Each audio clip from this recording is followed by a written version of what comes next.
está poniendo de acuerdo con el Ministerio de Salud para poder abrir las puertas. Y ahí me enteré que solo sería la tercera parte de la membresía los que pudieran entrar. O sea que si abrimos las puertas de la arena, tendríamos que nada más entrar la tercera parte, ni siquiera la mitad de la gente. O sea, nosotros que somos varios miles, tendríamos que sentar un promedio, no sé, pienso como gran cantidad, unas 300 personas separadas por 2 asientos alrededor, 2 asientos para adelante, 2 asientos para aquí, 2 asientos para aquí, ya ni siquiera uno, y 2 asientos para atrás. O sea, las iglesias pequeñas no tendrían mayor problema. Quien tiene menos de 100 miembros divide, supongo, el domingo en 5 servicios y la hace de 20. Pero en nuestro caso, no podríamos decidir quiénes entran y quiénes no. ¿Cómo hacemos para decirle, bueno, usted va a entrar a las 10 de la mañana, usted va a entrar a las 11:30, usted va a estar No puede salir la gente a la mañana a adivinar a qué servicio va a entrar. Deberíamos hacer mínimamente 15 a 20 servicios por domingo, lo cual sería imposible, no alcanzan las horas del día. Pero tampoco la logística, no es que yo no quiera trabajar.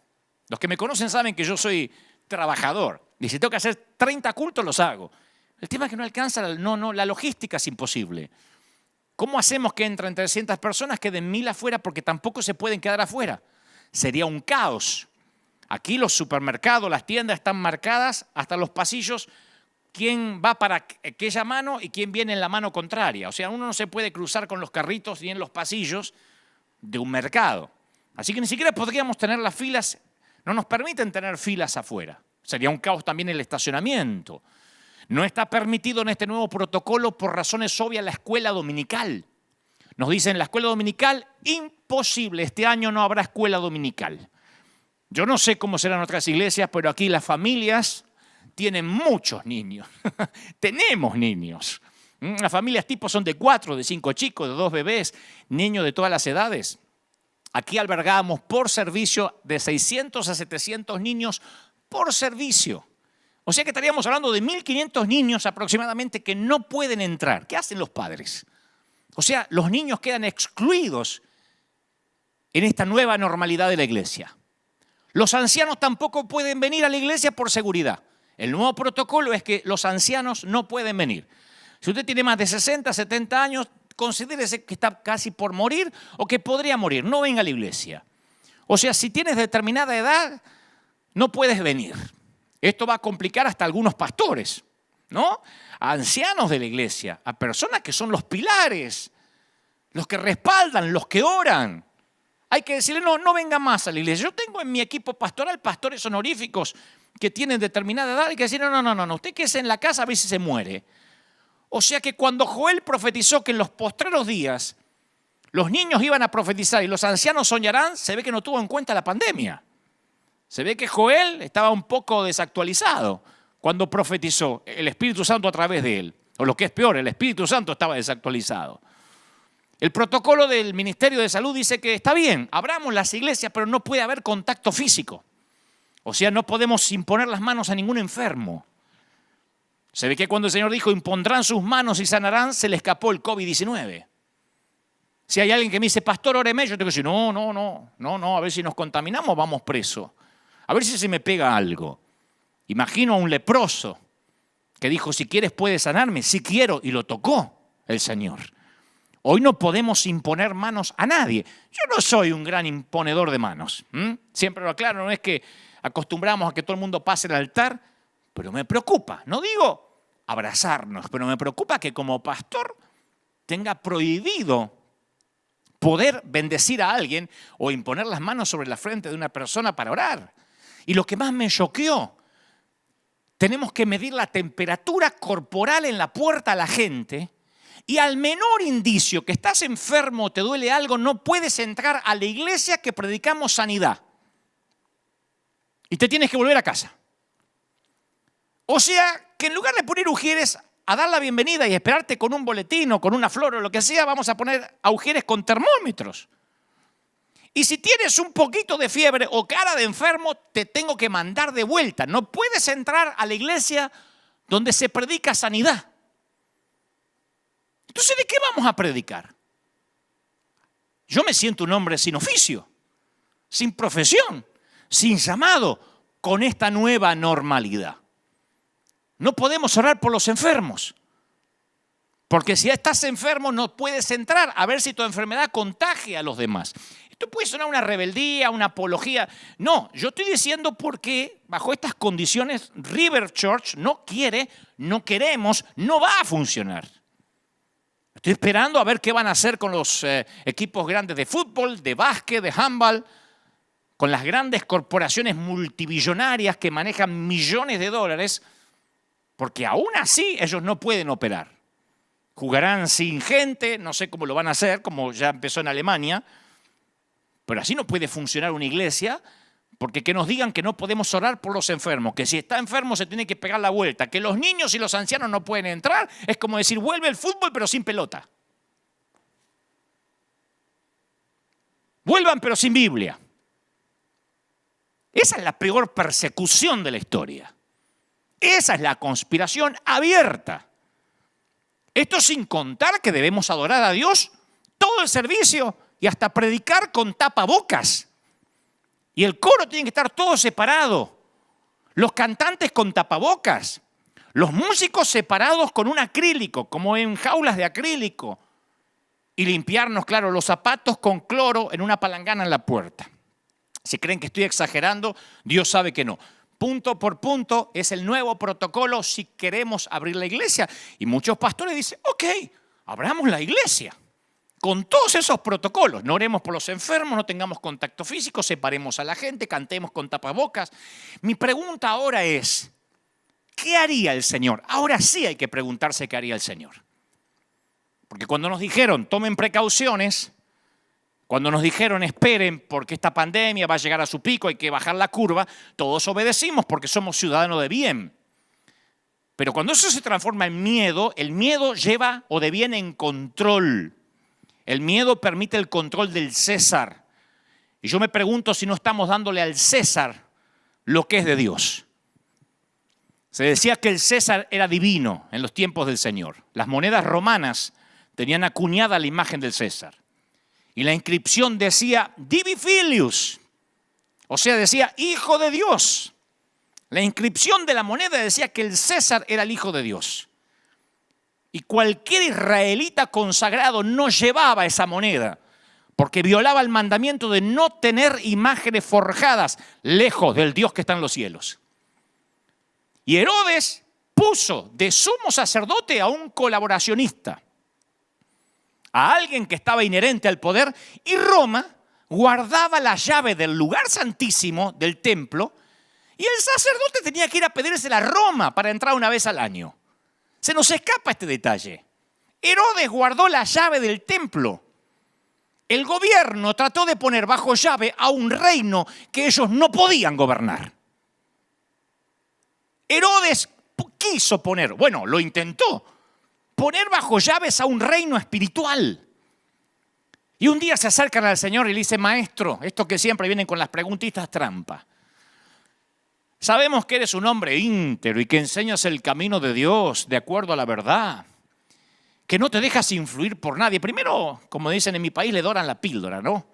Le pasan la manito para querer tocar el ego del Señor, no sabiendo que el Señor ya sabía lo que ellos cavilaban en sus corazones. Sabemos, Señor, que tú no te fijas en las apariencias, así que danos tu opinión. ¿Está permitido pagar los impuestos al César o no? No es simplemente una pregunta técnica, como aquí en Estados Unidos pagamos al IRS, en Argentina le pagamos a DGI, en España le pagamos a Hacienda. No. Aquí había algo más profundo. Un tal Judas, no el Judas que aparece en la Biblia, no los Judas que lleva el nombre, uno de sus libros lleva el nombre, un libro lleva su nombre, ni tampoco el traidor, otro Judas, había hecho una revuelta por los impuestos cuando Jesús era jovencito. Y Roma lo crucificó con sus 2.000 seguidores, dejando las cruces como advertencia de los que se negaban a pagar los impuestos. Así que si Jesús decía sí, paguemos al César, se declaraba como un saduceo, como un colaboracionista, como parte de la integración. Si decía no, Roma tenía disponible otra cruz. Y entonces el Señor dice, hipócritas, ¿por qué me tienden trampas? Muéstrame la moneda para pagar el impuesto. No se pierdan ese detalle. Un detalle que se nos suele escapar, Jesús dijo, muéstrame la moneda, no la conocía. No tenía esa moneda, porque no creía que el César tenía derecho a que se lo adorara, y menos una moneda que dijera hijo de Dios. Y es ahí cuando dice la declaración que iba a cambiar el mundo. Denle al César lo que es de César y a Dios lo que es de Dios.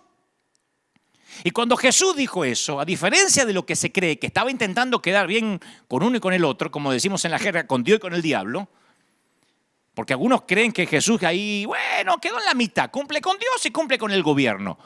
No, ese es el Jesús domesticado por Hollywood, a pedido de ciertas religiones que necesitaban a alguien que compitiera con Gandhi o con el Dalai Lama. Cuando él dice dar al César lo que es del César y dar a Dios lo que es de Dios, en realidad le estaba firmando su sentencia de muerte. Porque para Roma, decir que había cosas que no eran del César era traición, todo era del César. Roma, el imperio, se adueñó hasta del templo y de la llave del templo. El imperio dijo, como tenían que entrar al templo, que se tenían que lavar con cloro los pies, que tenían que sacar los niños, que los viejos que los dejen morir en la casa, que los viejos ya no vuelvan a la iglesia, que canten con tapaboca, que se separen, que no se queden mucho tiempo, que no se aglomeren y cojo con lo que van a hablar. Porque en el imperio todo era del César, o por lo menos eso intentaba. Así que en este caso yo tengo que decirle al imperio, la iglesia no es de ustedes. La iglesia no es del imperio, ni del imperio americano, ni del imperio latinoamericano. La iglesia no es del Ministerio de Salud Mundial. La iglesia no pertenece a ninguna organización. La iglesia le pertenece a Cristo. No nos pueden decir cuál va a ser la nueva normalidad. No me pueden prohibir orar por los enfermos. Si yo tengo que volver a abrir las puertas de la iglesia impidiendo que los enfermos entren aquí, yo no tendré iglesia. Predicaré de otra forma, saldré a las calles. Pero no podemos tener una iglesia e impedir a la gente enferma que entre para que el sano no se contagie. Proverbios 29:18 dice, el temor del hombre pondrá lazo. Y un lazo es una trampa. Isaías 51:17 nos amonesta, no temáis afrenta de hombres, ni desmayen por sus ultrajes. ¿Quién eres tú para que tengas temor del hombre, que es un mortal, y del Hijo del Hombre, que es como heno? ¿Ya has olvidado a Jehová tu Hacedor? Pregunta el Señor. Una pregunta retórica. Y el Señor me mostró esta semana que este temor de la iglesia ante esta pandemia es el resultado de la falta de otro temor, el temor a Dios. Porque servirás y obedecerás a quien temes. Si le temes al hombre, le sirves a él. Si le temes a Dios, le sirves a Dios. Pero tú no puedes temerle a Dios si le temes al hombre, porque no puedes servir a dos señores. Por el otro lado, no tendrás miedo del hombre si le temes a Dios. El temor a Dios ha estado ausente en cualquier sermón que hayamos oído recientemente. Dígame en un solo sermón que hayan oído en los últimos años acerca literalmente del temor de Dios. Es más, creo que esa ausencia del temor de Dios es lo que contribuye al desastre de este mundo y que está este mundo descendiendo rápidamente día a día como lo estamos viendo. Hasta la expresión temor a Dios hace años, cuando yo era chico, solía ser común y halagadora. Mi mamá decía, los nenes míos tienen temor a Dios. No harían nunca una cosa así, tienen temor a Dios. Era una frase halagadora. Ahora parece casi incomprensible para nuestra cultura actual. No lo enseñamos hace casi medio siglo y no lo estamos enseñando ahora. Esta generación casi no usa la frase temor de Dios.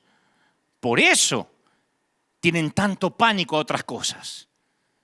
Porque el mismo Dios que nos invita a ir con toda confianza ante su presencia también espera que agrademos a Dios adorándolo con santo temor y reverencia, porque nuestro Dios es un fuego consumidor. Es un fuego que todo lo consume. Hebreos 12:28. El temor de Dios no es una doctrina muerta del Antiguo Testamento, del Dios malhumorado de Génesis a Malaquías. Si amas a Dios, solo le temerás a Él. Tu temor de Dios fagocitará todos los otros temores pequeños. A mí me duele mucho escuchar cuando la gente habla de Dios como si Dios fuera su asistente personal. Su cadete, decimos en algunos países, ¿no? Su secretario, el que le lleva la maleta. Y es alarmante. ¿Cómo se ve esto? Bueno, es alarmante la falta de respeto que yo lo hablaba hace un par de domingos, el domingo pasado, hacia los pastores, hacia los servidores, hacia los líderes. Vayan a cualquier red social, pongan YouTube, esos videos que hablan mal de todo el mundo, no lo hacen los ateos. No lo editan los inconversos ni los brujos. Nuestros enemigos ya no son los brujos. Nuestros enemigos son los propios creyentes, que con creyentes así, ¿quién necesita diablo? Hablan acerca de los siervos de Dios de la misma forma en que los noticieros hablan de los políticos. Y yo sé que capaz que muchos ministros han actuado más como políticos que como hombres de Dios, pero aún así son siervos de Dios y nosotros no nos corresponde ser jueces. Hace poco alguien ateo me dijo, estuve leyendo a alguien que, pues no sé si es ateo, pero por cierto no ha nacido de nuevo. Por ahí cree en Dios a su forma. Y me dice, ¿sabes? Estuve flaco leyendo cómo escriben los evangélicos acerca de otros evangélicos. Dice, jamás había visto una comunidad con tanto odio encima. Si Dios realmente los lee a ustedes, ¿no tienen miedo que los liquide? No me lo preguntó un teólogo, me lo preguntó alguien que quizá va a la iglesia católica una vez al año, si es que va. Me dijo, ¿cuánto odio y resentimiento? ¿Cómo escriben? Dice, ni en los partidos políticos se atacan así. Un ateo sorprendido me hizo acordar aquella historia del pastor que oraba para que se cerrara la licorería que estaba cerca de la iglesia. Y entonces había hecho cadenas de oración para que la licorería, para que el bar donde se juntaban los borrachos del pueblo se cerrara. Y cada vez que pasaba el pastor, imponía las manos así y decía, ciérrate en el nombre del Señor, consúmete en el nombre del Señor, aún delante del dueño ateo, que salía, lo insultaba y el pastor decía, esto se va a cerrar, oraba de la vereda de enfrente. Y un día, en una tormenta eléctrica, cae un rayo encima de la licorería y le quema todo el bar, todo el negocio. Y el dueño se acordó de las oraciones del pastor. Y entonces le hace una demanda, lo lleva a la corte. Lo lleva a la corte, dice, se me quemó el bar, la licorería, porque cayó un rayo, porque el pastor oró para que eso pasara. Y el pastor dijo, no, este caso lo tengo ganado. Porque cuando se presentó dijo, yo no tengo nada que ver. Yo no manejo la lluvia, yo no manejo las tormentas eléctricas, yo no tengo nada que ver, yo lo único que hacía es orar, pero yo no tengo nada que ver. Y el juez dijo, esto es increíble. Tengo ante mí a un ateo que cree en el poder de la oración y a un pastor que no cree que su oración haya producido algo. Yo siempre me acuerdo de esa historia cuando un ateo me dice, increíble ustedes, ¿no tienen miedo que Dios los liquide? Porque creo que hasta hasta los que no conocen a Dios tienen más temor de Dios que muchos que sí lo conocemos. Cuando le tenemos temor a Dios, respetamos las personas y los siervos que Él pone. Y esto no es una defensa hacia mí, porque yo ya estoy en otra liga en el sentido de que de verdad no me importa. Yo ya pasé esas materias. Pero a veces me apena como muchos consiervos son atacados, como la gente puede ser tan visceral para hablar.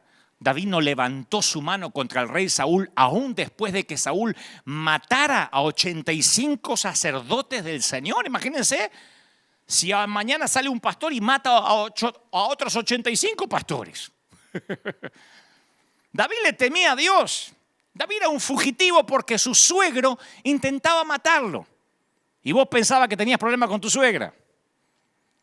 El hombre que le entregó a su hija en el altar lo persigue como un animal salvaje. Pero algo inesperado sucede. No ocuparé mucho contando la historia, pero sé que los que saben de Biblia conocen la historia. Saúl se mete a hacer sus necesidades en la cueva donde David está en el fondo oculto. Saúl, dice la Biblia, entra, se supone a ser número 2, no número 1, porque dice que David tuvo bastante tiempo para pensar, meditar qué hacía y qué no hacía. O sea que Saúl no estaba necesariamente orinando. Perdonen que sea tan explícito, pero esto es determinante para entender lo que va a ocurrir. Y David se encuentra a unos centímetros de ser el nuevo rey, porque ahí está Saúl haciendo sus necesidades completamente indefenso.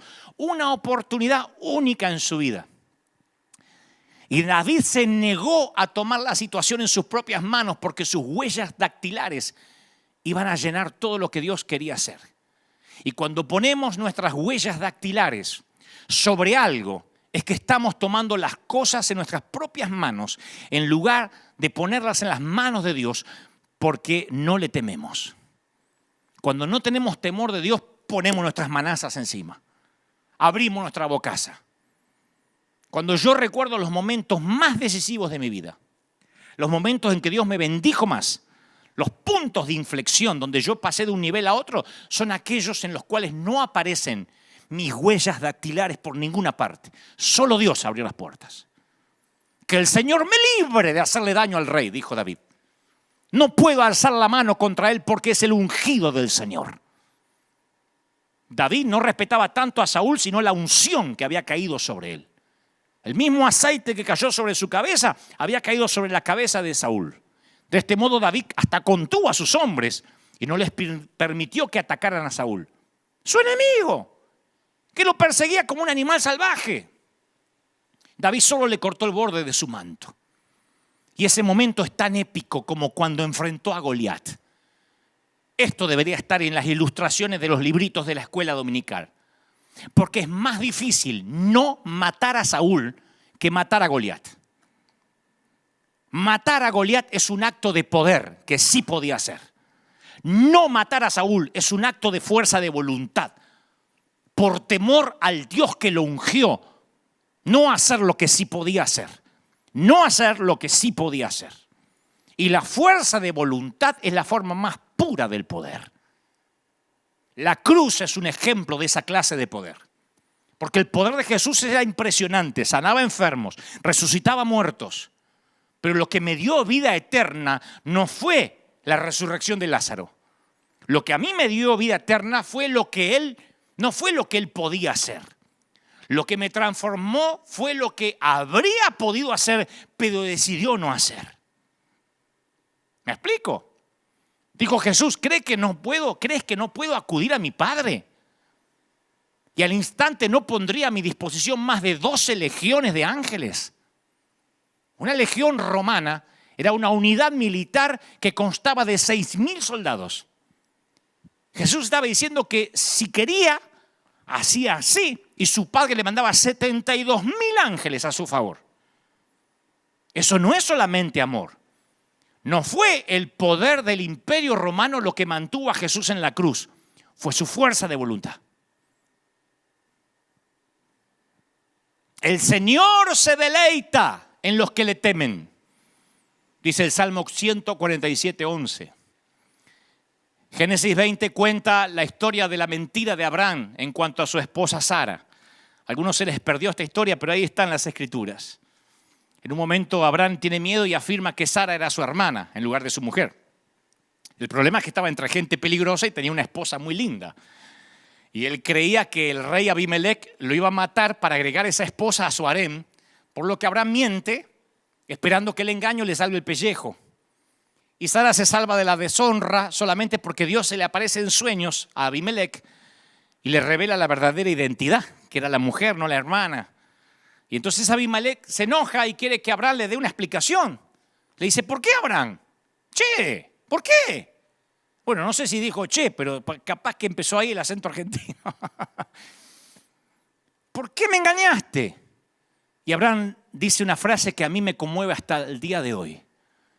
Te engañé porque ciertamente yo sé que este es un lugar donde no hay temor de Dios. No le tenemos miedo a lo que no conocemos. Si no conoces a Dios, no le tienes temor. Por eso los pequeños tocan el fuego la primera vez. Los nenes todos hemos tocado una estufa caliente alguna vez. La gente que no conoce a Dios es lógico que no le tenga temor. Por eso no vacila en actuar de manera inmoral.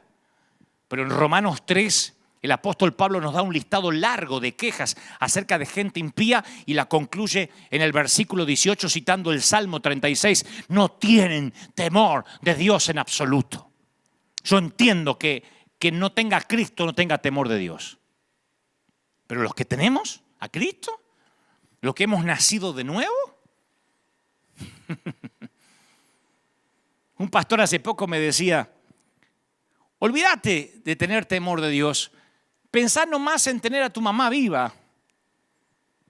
Me decía este pastor, mi mamá no me dejaría a mí hablar mal de otro consiervo, aún con la edad que tengo. Tengo casi 60 años y si mi mamá me viera escribir algo en una red social de otro consiervo, me dice, ¿qué está haciendo mi hijo? Yo no lo crié para eso. ¿Por qué no se dedica a predicar a lo que Dios lo llamó? ¿O qué cree que yo lo llevé a la escuela dominical para que usted ande hablando mal de los demás, de los siervos de Dios? Aún nuestra madre no nos dejaría hablar mal de otros.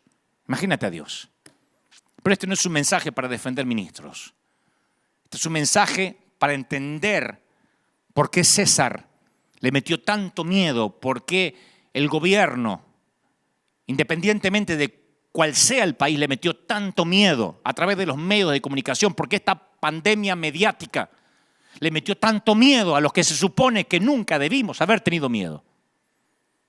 Muchos describen a Jesús como alguien tierno, compasivo. Él era y es todo eso.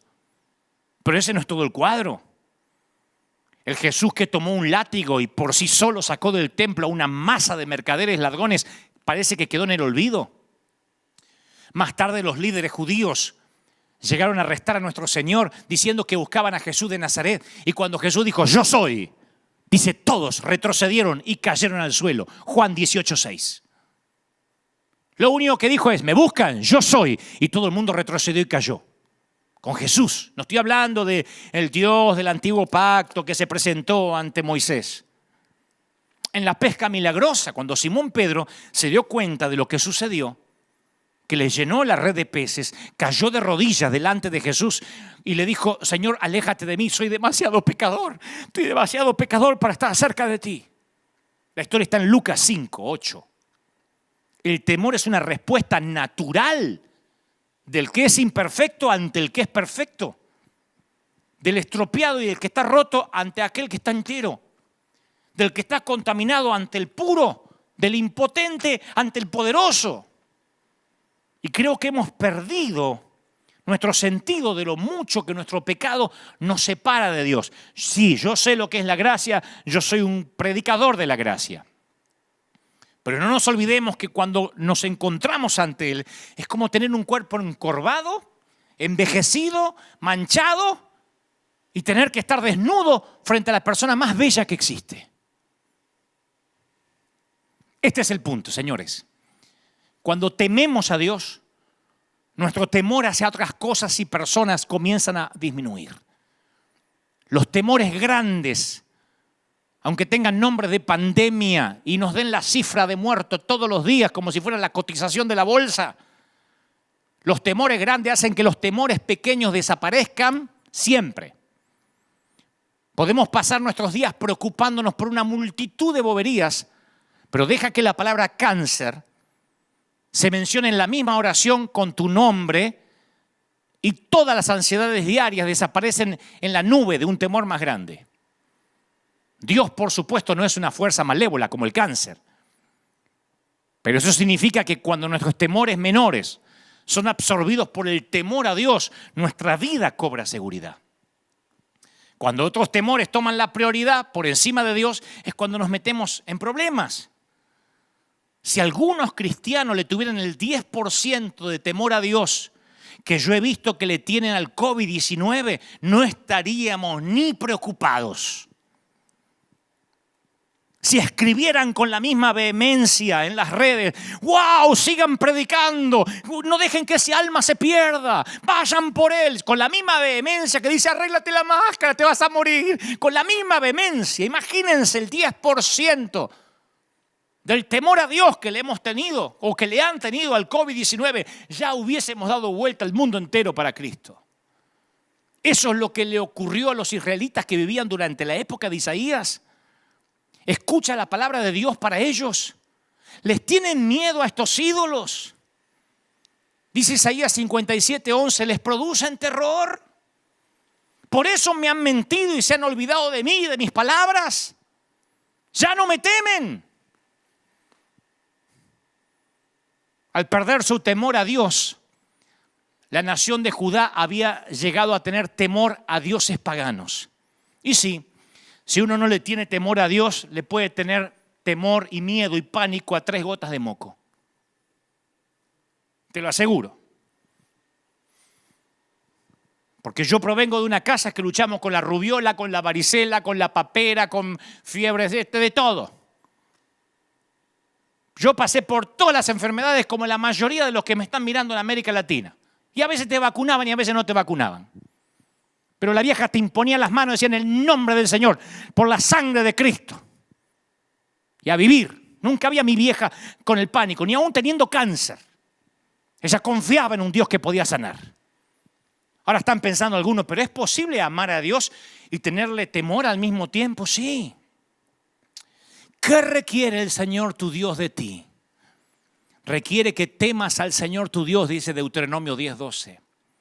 Que vivas de la manera que le agrada, que lo ames y que lo sirvas con todo tu corazón y con toda tu alma. Y esta combinación de amor y de temor captura nuestra reacción a 2 atributos de Dios: gracia y verdad. Gracia es valorada cuando conoces la verdad. Si no conoces la ley, no valoras la gracia. Pablo trata a ambos en ese episodio de Romanos donde dice: fíjate en que Dios es bondadoso, pero también es severo.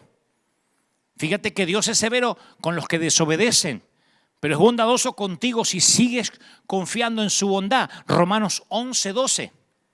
En cambio, si dejas de confiar, tú también serás arrancado por completo. O sea que no hay contradicción, no hay dicotomía entre los actos simultáneos de amor y de temor. Una vez alguien me dijo: yo no creo en un Dios que manda a la gente al infierno, mi Dios es un Dios de amor. Y yo le digo: bueno, entonces tu Dios no existe. Hay un Dios a quien amar y un Dios a quien temer, y casualmente ese es el mismo. ¿No juzgó acaso a su propio Hijo como una demostración de su amor por el mundo? ¿No lo juzgó? Y luego no demostró su amor por su Hijo al que juzgó al resucitarlo de los muertos. Entonces es torpe pensar que si Él es un Dios de amor, no hay que temerle. Es como un padre que le dice al hijo que no salga a la calle, que no salga solo. Yo le digo eso a los chiquititos, a nuestros chiquitos. No salgas a la calle, y menos solo. Y cuando el nene se arriesga a salir a la calle, se entera que la disciplina del padre es estricta. Como resultado se queda en la casa. ¿Por qué? Por temor a meterse en problema con el viejo. Hay una edad en que mis niños tienen temor de que no tienen temor de lo que pasa afuera. No son conscientes de que los pueden secuestrar, que se puede perder, que lo puede atropellar un auto. Dice: me voy a meter en problemas con el viejo. Y hasta a veces entran con la jeta así. Pero al crecer se da cuenta de que la severidad de su padre es para su protección, un resultado de mi amor. De esa manera el miedo se disuelve y ama a su padre aún más. Mi papá me cuidaba. ¿Y no queremos a un padre acaso que tenga el poder para mantenernos a salvo, que nos ame con la furia de un león? Yo quiero un padre así. Un padre al que le tengo temor, que me dice: no te metas en problemas. Anda por el camino recto, porque me ama. El padre al que ama disciplina. Y hay un montón de promesas para el que le teme. Y a mí me sorprende que estas promesas para el que tiene temor de Dios no son muy predicadas tras nuestros púlpitos. Principalmente porque hay tantos buscadores de promesas. Vieron que hay predicadores profundos y también están de los otros, los que tiran palabritas de positivismo. Yo digo, ni aun eso las encuentran. Miren las promesas que hay para los que temen. Promesa de provisión. Teman al Señor, los de su pueblo santo, pues los que le temen tendrán todo lo que necesitan. Hasta los leones jóvenes y fuertes confían en el Señor, pero en algún momento tienen hambre. A ustedes no les faltará ningún bien. Salmo 34:9. La promesa de protección.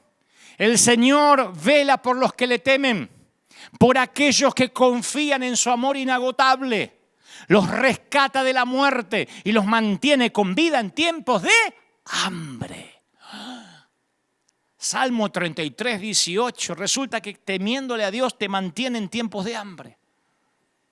La promesa de la pureza llevó nuestros pecados tan lejos de nosotros como del oriente al occidente. El Señor es como un padre con sus hijos, tierno para los que le temen. Salmo 103, 12. La promesa de prosperidad. Qué feliz es el que teme al Señor.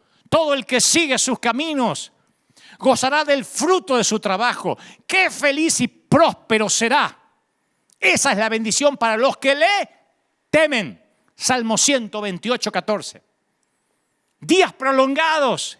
El temor del Señor prolonga la vida, pero los años de los perversos serán truncados. Proverbio 10, 27. Y hasta el profeta Malaquías dice que Dios guarda las palabras de los que temen al Señor en un rollo de memorias. Como que tiene una grabadora y ahí va guardando las palabras de los que temen.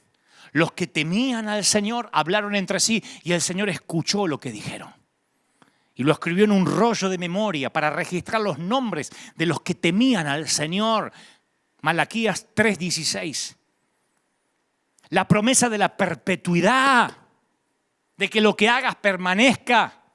Oh, si tuvieras un corazón así, si estuvieras dispuesto a obedecerme y a temerme, entonces te iría bien a ti y a tus hijos. Deuteronomio 5:29. Yo digo, ¿por qué no predicamos más acerca del temor de Dios cuando tantas promesas son inherentes? Ocurren. No hay que orar por prosperidad, no hay que orar por perpetuidad, no hay que orar por nada casi teniendo temor de Dios. Hay que orar por amor. Ahora, ¿es posible aprender a tener temor a Dios? La Biblia dice que sí podemos. Cuando Él se preparaba para darle su ley a Israel, le instruyó a Moisés y le dijo: convoca al pueblo que se presente delante de mí y yo mismo los voy a instruir y aprenderán a temerme. Y le enseñarán a sus hijos para que me teman. Deuteronomio 4:10. Qué lindo que nuestros hijos tengan temor de Dios. ¿No tenés miedo que tu hijo meta la pata, que ande teniendo sexo por ahí, que salga a robar, que se meta en drogas? No. Mi hijo fue criado en el temor de Dios. Antes de hacer algo, él tiene temor de Dios. No hay que controlarlo, no hay que ver no hay que ponerle una aplicación en el celular para ver dónde va, no hay que ponerle filtros en internet, tiene temor de Dios. Así nos criaron a nosotros. A nosotros no tenían manera de seguirnos si no había celular. No teníamos los recursos que tienen nuestros hijos, pero no había manera de controlarnos. Lo único que podían es afirmarnos en el temor de Dios, no en el miedo, el temor de Dios. El rey David escribió: vengan, hijos míos, y escuchen, y les enseñaré a temer al Señor. Salmo 34:11. Las últimas palabras que alguien dice antes de su muerte frecuentemente se consideran de mucho significado. Y con eso en mente considera las últimas palabras del rey David. ¿Tú sabes cuáles fueron las últimas palabras del rey David? Si tuviéramos que poner alguna frase en su epitafio, serían estas palabras. Está en segunda de libro de Samuel, capítulo 23, versículo 3. ¿Habrá un justo que gobierne entre los hombres, que gobierne en el temor de Dios? Esas fueron las últimas palabras de David. ¿Habrá un justo que gobierne con temor de Dios? Imagina si nuestros presidentes tuvieran temor de Dios. Nuestros diputados, nuestros senadores, todos esos politiqueros que están por ahí dando vueltas, si tuvieran temor de Dios, si el filtro fuera el temor a Dios. Ahora, ¿qué hacemos nosotros? Les exigimos a ellos que son ateos lo que nosotros no tenemos. Nos enojamos cuando un presidente promueve la ley del aborto y decimos: no tiene temor de Dios. Cuando nosotros tampoco tenemos temor de Dios al levantar falsos testimonios contra hombres de Dios. Me dice un ateo: ¿cómo se odian entre ustedes? Y a mí me da vergüenza hablarle: ¿y tú no tienes temor de Dios? Y me diría: si ustedes tampoco lo tienen. Queremos que los ateos teman cuando yo mismo, en este país, vi como muchos cristianos, voy a hablar de este país, no sé lo que será en América Latina, pero queremos que los inconversos tengan temor de Dios. Y yo en este país he visto como muchos cristianos a veces dejaban de venir los domingos porque les salía un trabajito, una chambita de $50 al día.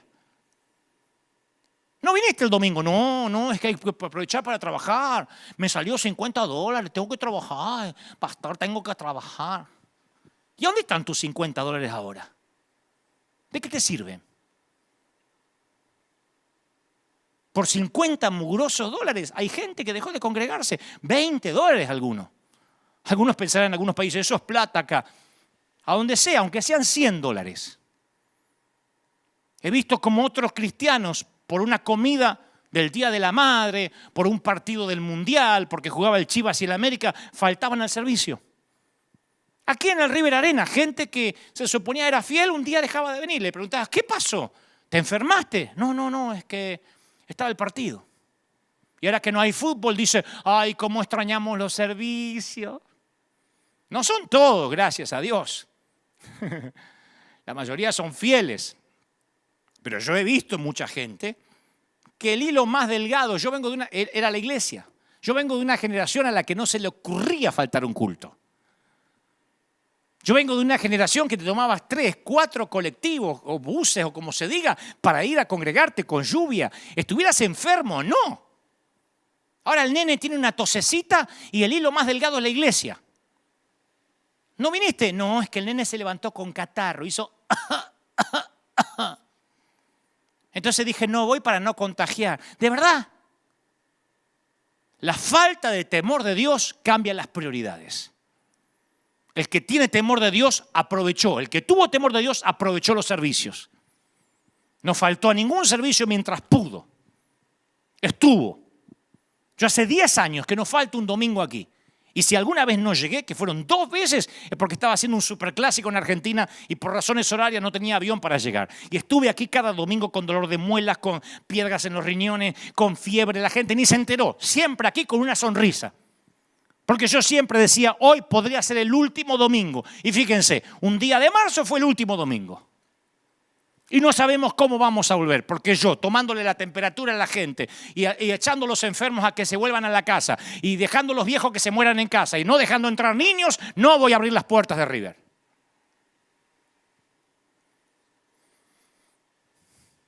Te sorprendería saber que ese temor que estoy hablando de Dios jugó un papel importante a lo largo de la historia de la iglesia. Las épocas de espectacular avivamiento espiritual siempre se iniciaron con una renovación del temor a Dios. Vemos evidencia de esto en Hechos capítulo 5. Un hombre y su esposa traen una ofrenda de una parcela de terreno que habían vendido. No era la cantidad total que habían recibido de la venta, pero ellos quisieron que pareciera de esa forma. Nadie les pidió traigan el total. Hubiesen dicho trajimos la mitad de la venta y quedaban como señoritos ingleses. Pero los tipos dijeron, traemos la mitad y vamos a hacer de cuenta que traemos todo para parecer buenos ante la vista de otros creyentes. Y honraron la apariencia sobre la verdad. Y no tuvieron temor a Dios, le tenían temor al hombre, al líder. Trajeron la ofrenda, mintieron y cayeron muertos. Está en el Nuevo Testamento, en la nueva dispensación de la gracia. Murieron porque mintieron en la presencia de la gloria de Dios. Y dice, y vino un gran temor sobre toda la iglesia y sobre todos los que oyeron estas cosas, Hechos 5:11. No estoy enojado. Nada más estoy transmitiendo lo que creo Dios puso en mi corazón. Yo te voy a decir por qué creo que este virus, por sobre todas las cosas, reveló la falta de temor de Dios en gran parte de la iglesia. Cuando Dios está quieto, nuestros corazones son revelados. Y Dios estos días, estas últimas semanas, parece haber retenido su gloria para probarnos. ¿Somos reverentes aun cuando su presencia no se manifiesta? Porque cuando Dios separó el mar rojo y lo llevó a través de la tierra seca, ellos cantaron, danzaron y gritaron por la victoria. Sin embargo, unos pocos días después, cuando su tremendo poder no era aparente y la comida y la bebida escaseaban, se quejaron contra Dios.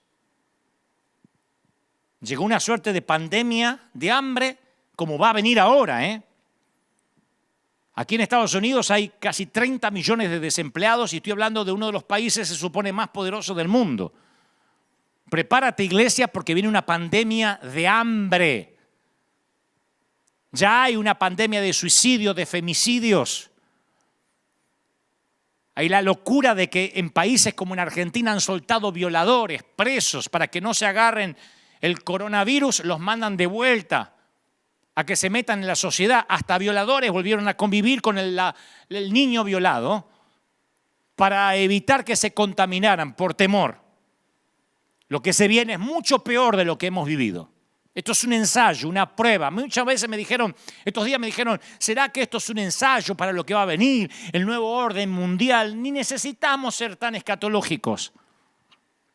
Ni necesitamos buscar los símbolos de Juan en Patmos. Esto se ve claro como el agua.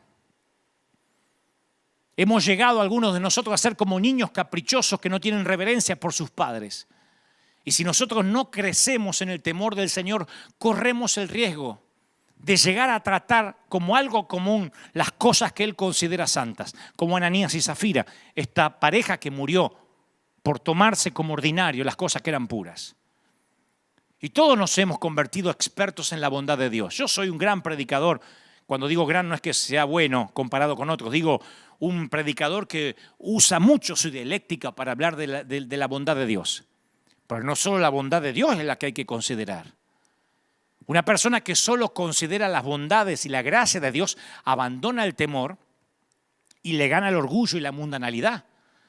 De la misma forma que el que solo se queda atrapado en el temor de Dios y no en su amor, entonces cae en el legalismo. Son ambos, el amor y el temor de Dios, los que nos guardan por la senda estrecha. Yo quiero señalar algo que pasa desapercibido para la mayoría de la gente.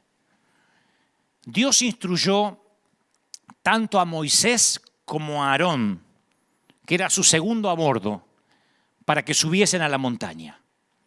Moisés subió, pero por alguna razón encontramos en las Escrituras que Aarón regresó al campamento. Esto es algo que se nos pasa por alto a la mayoría. Capaz que Aarón regresó porque estaba más cómodo en la presencia de los otros creyentes que en la presencia de Dios. Digo, ¿no nos parecemos en esto? Nuestras iglesias actuales no se parecen mucho a Aarón. Que estamos muchos cómodos yendo a la iglesia, teniendo comunión con otros cristianos y manteniéndonos ocupados con las tareas del ministerio más que con el Señor. Evitamos estar solo en la presencia del Señor, en lugar de eso nos rodeamos de gente, nos rodeamos de actividades, deseando que eso esconda nuestro vacío. Estamos más ocupados en no fallarle a nuestro líder que en fallarle a Dios. Como cuento siempre la historia, nuestra iglesia conoce la historia porque la conté un par de veces ya, o más de un par de veces, de la mujer que estaba barriendo la iglesia, una cristiana, por supuesto, que barría, era una voluntaria que barría la iglesia, barría el templo. Estaba sola, no la ve nadie, mira para un lado, para el otro y mete toda la basura debajo de la alfombra. Y se escucha una voz fuerte que dice, yo vi lo que hiciste. Y la mujer aterrada grita, ¿quién es? ¿Quién es? Y le dice, soy Dios. Y la mujer dice, ay, qué susto, pensé que era mi apóstol. Yo pienso que Aarón tendría el síndrome de esta barredora. Ay, pensé que era el pastor. Pensé que le iba a fallar al líder. Menos mal que era Dios. Y Josué, por el otro lado, tenía un corazón que buscaba a Dios. Quería estar tan cerca de Dios como le fuera posible. Permaneció al pie de la montaña por 40 días mientras Moisés estaba con Dios. Estuvo tan cerca como pudo, sin llegar a donde solo Moisés y Aarón habían sido invitados. Y mientras que Josué esperaba en la montaña, el pueblo en el campamento crecía en inquietud. Porque cuando uno se queda en estos momentos de pandemia, crece la inquietud. Claro, estaban en una tierra extraña. Su líder se había ido por más de un mes y Dios no se había revelado todavía. Entonces empezaron a cuestionar a Dios, a Moisés. Viendo, dice la Biblia, el pueblo que Moisés tardaba en descender del monte, se acercaron a Aarón. A Aarón, el segundo a bordo de Moisés. Mirá lo cara rota que eran estos tipos. Pero acá hay un cara rota peor. Un cara de piedra peor. Se acercan a Aarón y le dicen, mira, Moisés está tardando mucho. ¿Por qué no nos haces dioses? Para que vayan delante de nosotros. ¿Por qué este varón que nos sacó de Egipto ya no va a volver? Y no sabemos qué le haya pasado. La historia está en Éxodo 32. Claro, ahora Dios estaba quieto y la verdadera naturaleza de los que no tenían temor a Dios quedó expuesta. Porque fácilmente podemos temer a Dios mientras Él está haciendo milagros y demostraciones de su poder. Con iglesia llena somos todos Messi. O el Chicharito. O Suárez, qué sé yo. Con la iglesia llena todo el mundo dice, ¿cuánto están contentos? ¿Cuánto están felices? Y a su nombre, dígale que está a su lado. ¡Aleluya! Todos están llenos de poder. Con templos cerrados, cambia la cosa. Dios está buscando por aquellos que son temerosos de Él cuando aún no perciben su poder, cuando los templos están cerrados, como los niños que obedecen a sus padres cuando sus padres no lo están mirando. ¿No es esa la verdadera obediencia? Cuando nadie está alrededor para verificar. ¿No es la obediencia que nos pedían nuestros padres? Mi mamá me decía, pórtese bien cuando yo no esté, porque si usted se porta mal, la que pasa vergüenza soy yo. Mamá estaba más interesada en que yo me portara bien cuando ella no estaba que cuando estaba presente. Porque eso hablaba de ella, que me había criado bien. Y ahora parece que Dios desapareció. Está en la montaña con Moisés. O parece que Dios desapareció, dio vuelta a la cara y nos permitió la pandemia. Dios le dice a Israel, ¿no he guardado silencio desde tiempos antiguos y ustedes nunca me han temido? Isaías 57:11. En otras palabras, cuando la gente no lo veía mostrarse asombrosamente, actuaban como que Él no estaba ahí. Y yo he visto, y ustedes también, a muchos en esta pandemia, actuar como que Dios no está acá. O que está durmiendo la siesta, o que a Dios se les descontroló todo. El silencio de Dios de hace casi más de 2 o 3 meses expuso las verdaderas motivaciones del corazón y la legitimidad de cierta gente. Es una pandemia. Mientras se enfrentan las pruebas, no en un servicio ungido cuando un verdadero creyente es revelado. Y noten lo que hizo el cara de piedra Aarón. Aarón le dijo, bueno, tráiganme todos los zarcillos de oro, lo que está en las orejas de las mujeres, los hijos, tráiganmelo.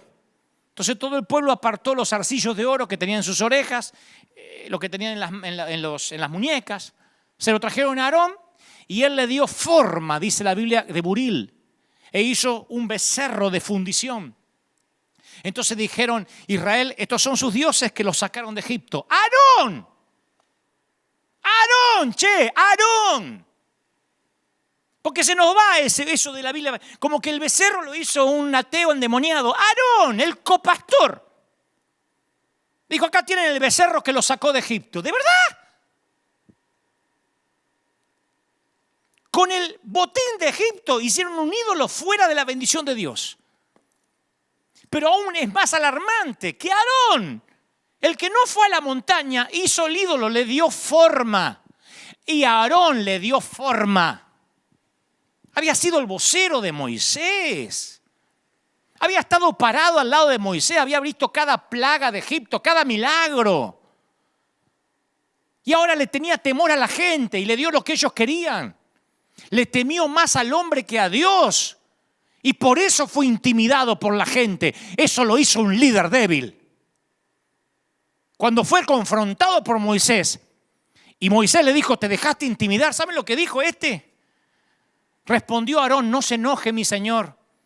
Tú conoces que el pueblo es inclinado al mal. Me dijeron, haceme un Dios que vaya delante nuestro. Y yo dije, ¿tienen oro? Sí. Y bueno, me lo dieron, lo eché en el fuego y salió este becerro. Lo querés matar al tipo. Salió el becerro. O sea que tirás oro en el fuego y se arma un becerro solo. El tipo no tomó responsabilidad por lo que había hecho. Estaba atrapado en el temor al hombre. Salió este becerro. Los líderes que temen al hombre retrocederán y le darán a la gente lo que quieren en lugar de lo que necesitan. Se convierten en presas fáciles para la intimidación. El hombre que teme a Dios solo está preocupado por lo que Dios dice acerca de él. El hombre que teme al hombre está más preocupado por lo que el hombre dice acerca de él, más que por lo que piensa Dios. No, es que no queremos ofender a la gente. El reino de Dios no es una democracia, es un reino.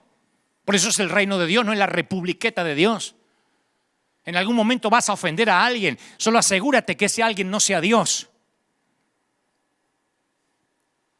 Quizás los hombres de David se ofendieron porque David no mató a Saúl cuando lo tenía en la cueva ahí, haciendo número 2 y posiblemente estreñido de vientre. Porque tuvo tiempo hasta de cortarle parte de su túnica. Pero David dijo, yo no voy a tocar al ungido. Saúl solo quería cuidar su reputación. Eso fue aquello que los diferenció siempre con David. Hay 2 versículos que reflejan la inseguridad de Saúl. Dice Samuel 14, 1 Samuel 14:35. Y luego salió Saúl y construyó un altar al Señor. Fue el primer altar que levantó y el último. Una sola vez le reconoció que las victorias que tenía eran de Dios. Al capítulo siguiente, al capítulo 15, cambia todo. Capítulo del primer libro de Samuel, capítulo 15, dice, y Saúl salió a Carmel y se levantó un monumento. Un capítulo atrás el tipo levantó un altar a Dios. Un capítulo después se levantó un monumento para él. En algún momento Saúl dejó de construir altares a Dios para comenzar a construir altares a sí mismo. ¿Me permite que te haga una pregunta franca porque yo me la hago también? ¿Le estás edificando altares a Dios o estás levantándote altares o monumentos a ti mismo? ¿Qué reputación te importa más? ¿La tuya o la de Dios? Un conocido predicador dijo alguna vez, si yo no me atribuyo la gloria, tampoco voy a tener que cargar con la culpa. Es una manera maravillosa para ser líder. Así, yo tengo muchos defectos, pero así yo lidero acá hace 10 años. Yo no me hago cargo. Si la gente deja de venir, si la iglesia no es mía, la iglesia es de Cristo. Yo no se la tuve que devolver, nunca la tuve. Así que no me adueño ni de los que no vienen, ni me adueño de los que sí vienen. No me asigno los aplausos ni las derrotas, ni los abucheos. Por eso las críticas no me hacen nada, porque los aplausos tampoco me hacen nada. La mayor de las libertades consiste en darnos cuenta que no tenemos que demostrarle nada a nadie, solo a Dios. Fue eso lo que hizo de David un hombre conforme al corazón de Dios. Y tal vez sea ahora que dejemos de atribuirnos los méritos para también dejarnos de atribuirnos las culpas. Tal vez sea la hora que dejes de tratar de demostrarle a la gente que vales y que se lo empiezas a demostrar a Dios. Tal vez sea la hora de dejar de levantarte monumentos a ti mismo o dejar de levantarnos monumentos a nosotros mismos. Claro que me incluyo para comenzar a edificarle altares a Dios. Cuando yo era joven moría, cuando yo era jovencito, porque todavía soy joven, pero cuando era más pibito, yo moría porque me invitaran a predicar a congresos importantes, esos que aparecen muchos famosos en el flyer, en el afiche. Mi meta era llenar la agenda de invitaciones en todo el mundo. Imagínate, tenía 22 años, 21 años y estaba con todos los titanes de la fe. Me sentía Justin Bieber entre los cantantes consagrados. Entonces yo quería fabricar oportunidades y todo lo que fabricamos con nuestras huellas dactilares nunca viene con la garantía de Dios. Pero Dios comenzó a trabajar en mí para crucificar mis motivaciones. Yo quería levantar sin querer monumentos en vez de altares a Dios. Y cuando Dios empezó a sacrificar mis motivaciones, yo dejé de estar buscando oportunidades y fue cuando esas oportunidades me empezaron a buscar a mí, hasta la fecha. Y me acuerdo que estaba en un congreso gigantesco con muchos oradores en cierto país. Y cuando estás en un congreso como esos, tus motivaciones son puestas a prueba. En el juego de las comparaciones, mientras mejor le vaya al otro orador, peor te vas a ver tú. Mientras peor predica el otro, mejor te ves tú. Es espantoso, pero si el otro dice, no estuvo tan bueno, me gustó más Dante, es como que eso te acaricia el ego. Si dice, Dante estuvo bueno, pero el que vino después, ¡oh, qué unción! Entonces, si eres inseguro, te toca, ¿no? Yo siempre, sin querer, no quería que al otro le fuera demasiado bien. No que le fuera mal, pero que tampoco le vaya muy bien, porque me dejaba mal parado, yo estaba empezando. No me gustaba estar a la sombra de alguien. Y codiciaba los elogios de la gente por mi inseguridad. Y recuerdo que luego de una oratoria en un gran congreso, pasa detrás mío un ungidísimo hombre de Dios que luego Nos hicimos amigos y hasta me terminó invitando a su congregación en su país. Pero pasó detrás mío y me destrozó. Me liquidó. Faltaba que dijera Dante Miguel Gebel. Dijo, esos muchachitos argentinos que se creen chistosos y esto y lo otro. Tú puedes hacer muchos chistes de suegra, pero si no tienes el poder de Dios, me liquidó. No sé si en el espíritu, en la carne, pero me liquidó. Y el anfitrión que me había invitado, estaba sentado al lado mío, me acuerdo que me pone la mano en la rodilla y me dice, flaco, no te preocupes, estas cosas pasan. Ya vas a aprender. Menos mal que aprendí cuando tenía 21. Y ahora que tengo ahora que tengo unos años más, ya aprendí. La raíz del temor del hombre es el amor a uno mismo. Cuando amas tu vida, buscas salvarla. Entonces serás intimidado por cualquier cosa que te amenace. Otro orador, una cuarentena, un virus, lo que sea. Una persona que le teme al hombre ofenderá al único que no ve a fin de no ofender a los que sí ve. Ofenderá al único que no ve a fin de no ofender al que sí ve. Jesús exhortó, amigos, no tengan miedo o temor a los que matan el cuerpo, porque nada más pueden hacer.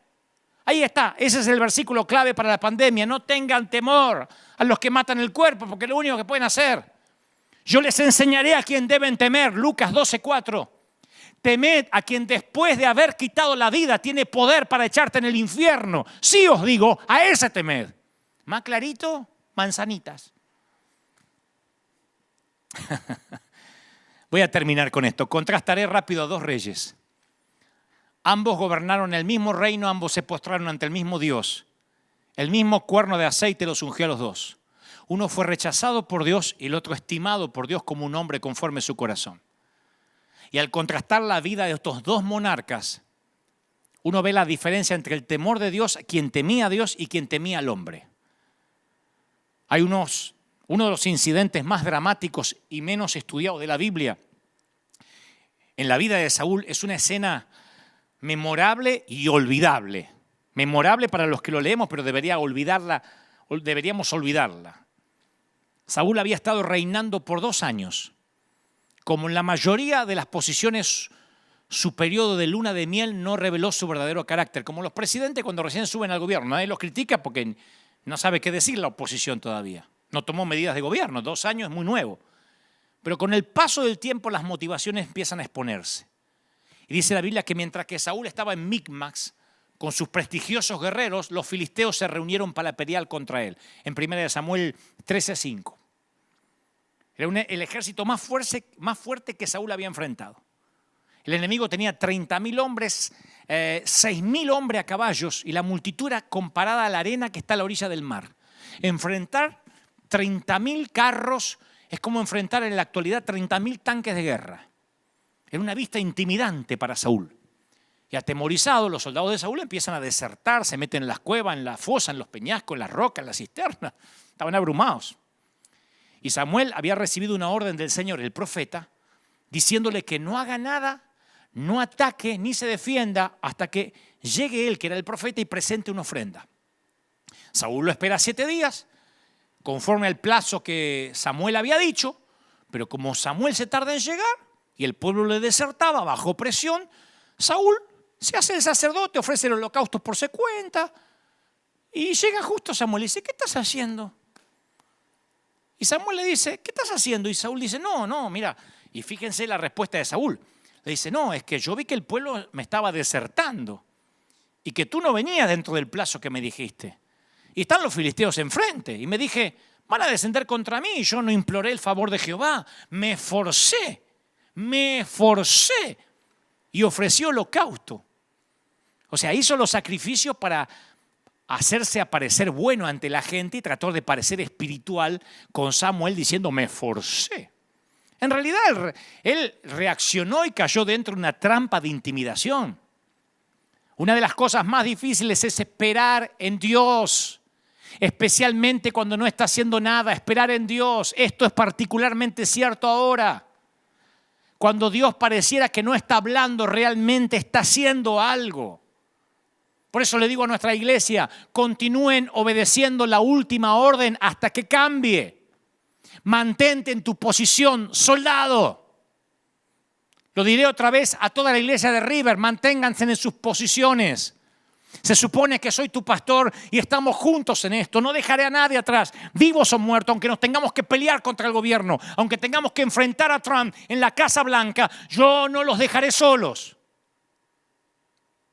Manténganse en sus posiciones. Que Dios no esté aparentemente diciendo nada no significa que duerme la siesta como Baal. Así que después que Samuel lo reprende, pronuncia este juicio sobre Saúl. Tu reino no va a ser duradero. Jehová se buscó un hombre conforme al corazón de él y lo designó para que sea príncipe sobre su pueblo, porque tú no guardaste una orden. Saúl construyó una historia en desobediencia en situaciones de gran presión. En otro incidente parecido, se dio a los deseos del pueblo de tomar el botín de guerra de una ciudad que Dios había ordenado destruir totalmente. No quería perder nunca el favor del pueblo.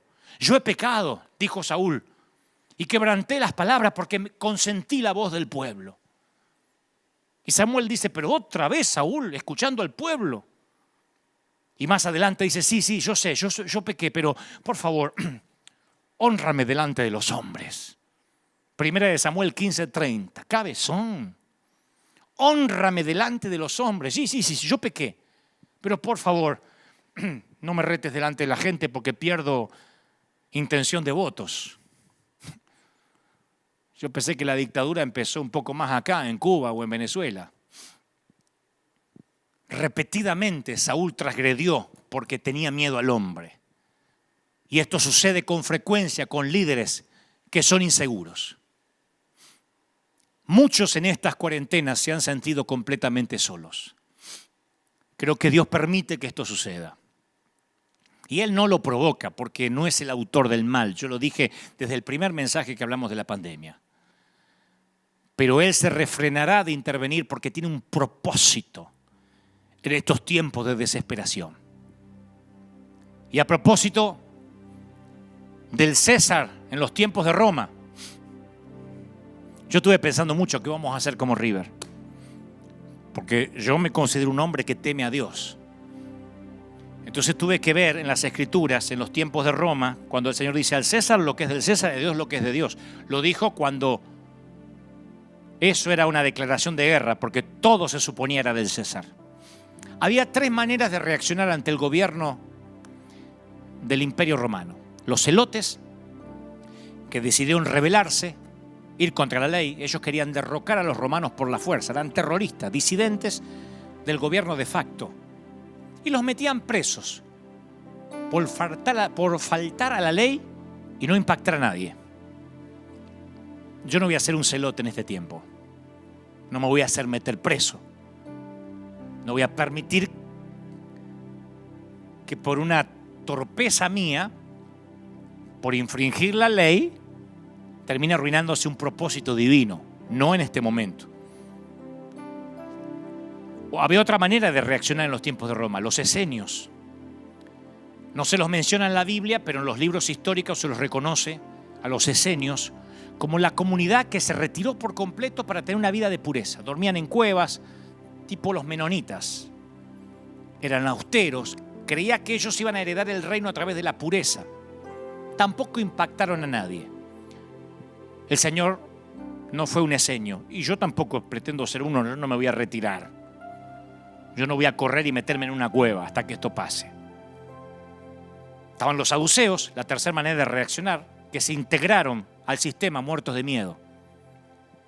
Ellos estaban interesados en el reino, aquí y ahora, lo que podamos. Si no puedes vencerlos, únete a ellos.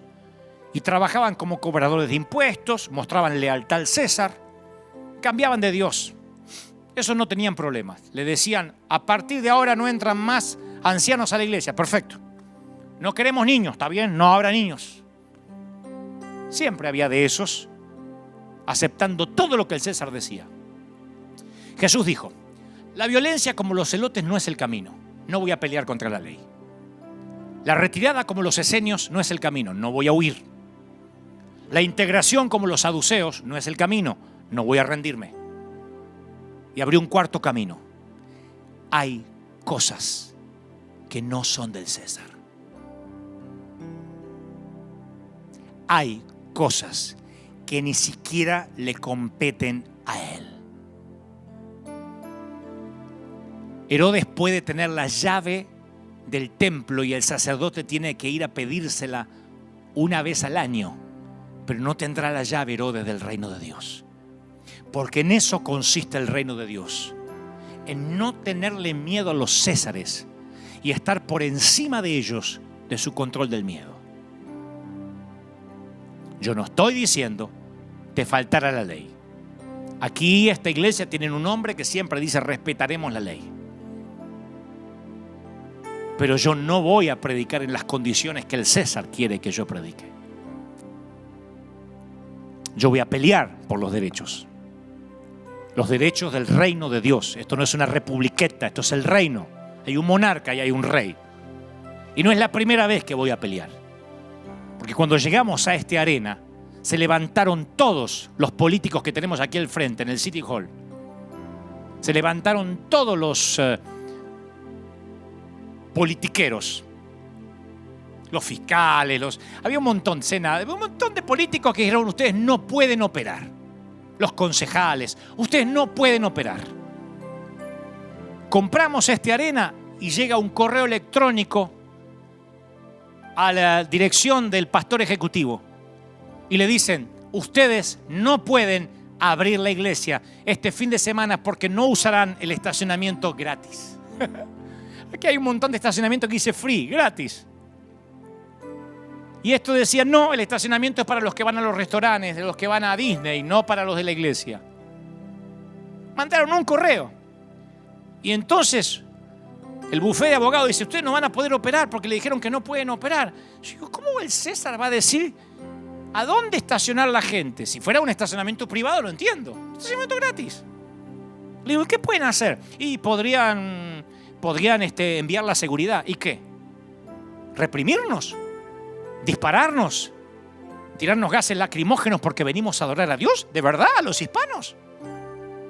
¿Serían capaces de discriminar a 8.000, 10.000 hispanos que se vienen a juntar acá para bendecir la ciudad, que salen a dar de comer a la gente, que reparten 10.000 a 15.000 juguetes los fines de año en Navidad, que reparten pavos, 10.000 pavos en Día de Acción de Gracia a la gente que sale a alimentar a los pobres? ¿Nos van a discriminar? Llamo a todos los noticieros y les digo: ¿nos están discriminando por ser hispanos? ¿De verdad? Bueno, tal vez no hagan eso, pero podrían poner un cartel no estacionar. ¿En dónde? ¿En un estacionamiento que dice libre?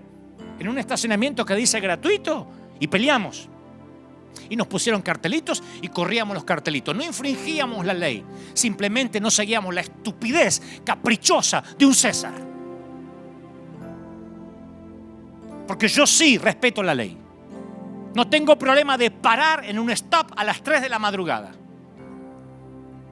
Pero no caprichos del César, que decide ponerse en su moneda hijo de Dios y hay que adorarlo. No todas las cosas son del César. Y el reino de Dios no es del César. El reino de Dios no es del César. Entonces yo los incito a una revuelta en oración, a un ayuno dirigido a algo, a una oración dirigida. No solamente ayúdanos que no me agarre el coronavirus, me juró con tu sangre los dinteles de la puerta. No tengas miedo. Y no me escriban más, que no me arriesguen más, porque yo prefiero en todo caso morir ayudando a la gente, porque Dios me llamó a predicar, a servir, no a ocultarme, muerto de miedo, con la cola entre las patas. Me voy a poner la mascarilla, me voy a poner los guantes, lo hago. Pero si algo hago mal o me contagio igual, habrá sido un placer combatir en el ejército de Dios. Hasta los samuráis dicen que no hay deshonra en la derrota. Ni siquiera hay deshonra en una buena derrota. Pregúntenle a los mártires de la iglesia si consideraban deshonra el dejarse ejecutar, decapitar, crucificar a causa de Cristo. Iglesia, levantémonos en oración. No sé qué harán los otros consiervos. si pondrán cloro en la puerta, si le tomarán la temperatura a los enfermos, si no dejarán entrar los viejos y los niños. Nosotros vamos a operar cuando podamos operar de la manera en que Dios nos mandó a operar. Y si no nos permiten operar con una multitud, si yo no puedo imponer las manos a los enfermos aquí, si tengo que echar a los enfermos que no entren, entonces cerraremos el templo y yo saldré a las calles. Y haremos otra vez las iglesias bajo los árboles, porque así empezamos nosotros, así nos forjamos. Nosotros nos hicimos fuertes, éramos esclavos y nos transformamos en soldados en el desierto, señores. Desierto es mi segundo nombre. Yo no le tengo miedo al desierto, soy un piloto de tormenta. Así que no me van a poner condiciones ridículas. La gente se está suicidando, divorciando. Los hijos están cayendo en depresión profunda. Los adolescentes están a punto de suicidio. Hay una ola y una nube de depresión en las casas. Y han decidido que la iglesia no es primera necesidad. Si la iglesia no es primera necesidad, no me digan que el fútbol lo es. No me digan que la licorería lo es. En este país Target no es primera necesidad, pero lo es la iglesia. Lo es la iglesia. Y River Arena es un templo que ha sido abierto 24 horas, 7 días a la semana, 365 días al año, y no ha cerrado y no va a cerrar si alguien quiere buscar consejería. Está bien, no reunimos multitudes. Pero escúchame, César, el reino de los cielos no es tuyo. Tú no entiendes de esto. Yo estoy por sobre ti, porque yo sirvo al rey, porque yo soy un embajador del Rey de Reyes. Y voy a acatar las normas gubernamentales, no las normas de las cuales no hay precedente ni jurisprudencia. No hay precedentes.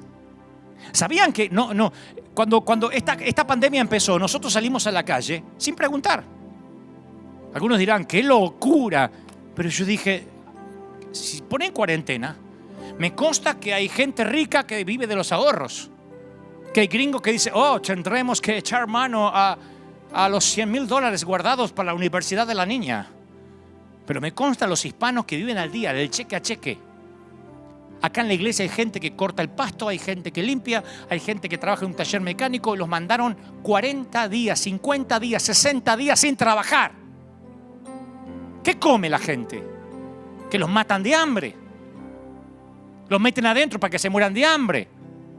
Presidentes ridículos diciendo que los mayores de 70 deberían morir. Yo tengo un padre de 94. Tú no vas a matar a mi padre. Tú no decides sobre la muerte y sobre la vida. Mi papá tiene 94 años y está predicando y hablándole a los ancianos como el de Cristo. Salió en televisión hace poco en Argentina. Así que nadie me venga a decir a qué edad se tiene que morir la gente. Nadie va a asignar los viejos a las casas que se mueran en sus residencias sin poder acceder a un hospital. Nadie va a decidir cuáles son las prioridades de los enfermos y decidir que le pondrán un respirador a uno de 40 y se lo negarán a uno de 70. Nadie decidirá sobre la muerte y sobre la vida. Solo Dios. César, hay cosas que no son tuyas. Y la iglesia se va a levantar, se tiene que levantar. Como sea, aquí en las calles, donde sea. Nos convocaremos en los parques, pero allí estaremos orando por los enfermos. Y si Cristo tocó a los leprosos, yo voy a imponer las manos hasta que el Señor cambie la orden. Cuando me diga no les imponga más la mano, Dante, no te arriesgues, manda a un Judas que lo haga, entonces mandaré a un Judas. Mientras que me diga, pondrán las manos sobre los enfermos y los enfermos sanarán. Entonces pondré las manos hasta tanto se me cambie la orden. Levantémonos en oración, iglesia. Levantémonos como un ejército. Levantémonos orando, clamando a Dios. Yo también quiero abrir las puertas del templo. Me encanta predicar con gente. Pero no lo haré bajo las condiciones del César. Vamos a pelear por los derechos del reino. Vamos a decir que Dios nos mandó a ser esenciales. El mundo gime por la manifestación de los hijos de Dios. Salgamos y demostremos que somos luz, que somos sal, Porque la luz no se oculta debajo de un almud. Porque la sal, si no sirve para salar, pierde su sabor, pierde su sentido, su propósito. Oro por los que están por primera vez. Oro por los que se sumaron hace poco. Te incito a una revuelta de oración. Te incito a ser alguien que provoque al Dios de los cielos, que le tape la boca a los que quieren tapar la iglesia, a los que quieren decirnos que no nos acerquemos a la gente, a los que dicen que los niños no pueden entrar a la iglesia ni habrá escuela dominical para ellos. Vamos a orar. No saben lo que ocurre cuando 2 o 3 se ponen de acuerdo en un mismo propósito. Yo no sé si la pandemia es todo mentira, parte de verdad. No entraré en ese detalle, no me corresponde ahora. No sé si es verdadera, me consta que hay gente que vio partir a sus seres queridos y hay muchos muertos y hay otros tantos que puede ser conspiración, no lo sé. Al cabo es irrelevante a lo que estamos hablando. Nosotros salvamos vidas. Cuando la pandemia comenzó, dijimos salgamos a salvar vidas, salgamos a dar de comer a la gente y salimos. Y alguien me dijo, ¿y si nos detienen? Que nos lleven presos por darle de comer a la gente. Diremos a los noticieros, tenemos comida. Y nos están metiendo presos por ayudar a los que se están muriendo de hambre. Yo golpeo las puertas, yo no mando gente, yo golpeo las puertas de la gente. Y acá te sale una mamá con 5 chiquititos, así, una escalerita. Que te dice, ay, trajo leche, ay, mis nenes no comen hace 3 días. Anda a explicarle que la cuarentena.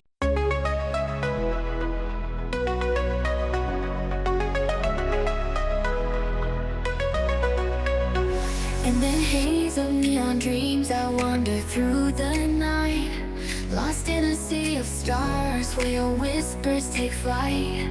Electrified emotions, they dance around my heart in this digital garden where we never have to part. Shadows blend with colors as the beat sets me free. Every note a memory, every rhythm you and me. Echoes of you.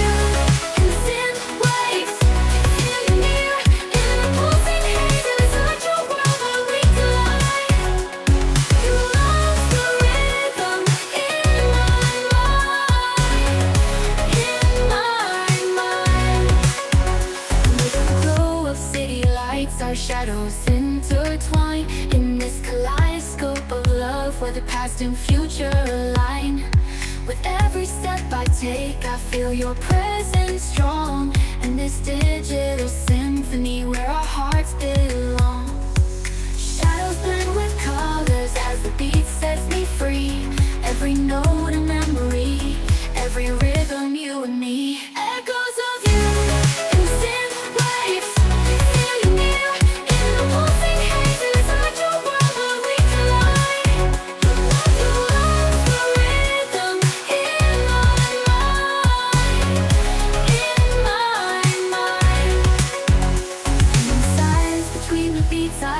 Your voice in the flicker of the lights, I see your choice. Together in this dream we'll never fade. In the echoes of our love we'll always stay. Echoes of you.